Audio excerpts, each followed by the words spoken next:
Latest news updates కోసం ఇప్పుడే download చేసుకోండి media effects app. Welcome to media effects. Tollywood hero Manchu Manoj ఇప్పుడు పలు సినిమాలు చేస్తున్న సంగతి తెలిసిందే. మరి చాలా కాలం తర్వాత బ్రేక్ తీసుకొని ప్రొఫెషనల్ గా అలాగే పర్సనల్ గా కూడా కొన్ని నిర్ణయాలు తీసుకొని మళ్ళీ తను బౌన్స్ బ్యాక్ అయ్యాడు. అలా కొన్ని సినిమాలతో పాటు తన పెళ్లి విషయంలో కూడా పలు శుభవార్తలు అందించిన తను తన భార్య భూమ మౌనిక కలిసి తల్లిదండ్రులు కాబోతున్నట్టుగా అనౌన్స్ చేశాడు.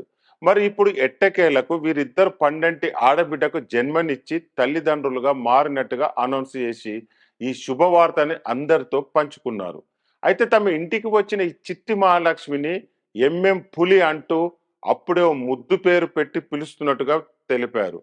మరి ఆ పరమశివుని ఆశీస్సులు అందరి ప్రేమ తమపై ఉండాలని కోరుకుంటూ ఈ శుభవార్తను మంచు వారి కుటుంబము ఇప్పుడు షేర్ చేశారు. దీనితో టాలీవుడ్ ప్రముఖులు మంచు వారి అభిమానులు ఈ వార్తతో ఆనందం వ్యక్తం చేస్తూ తమ శుభాకాంక్షలు తెలియజేస్తున్నారు.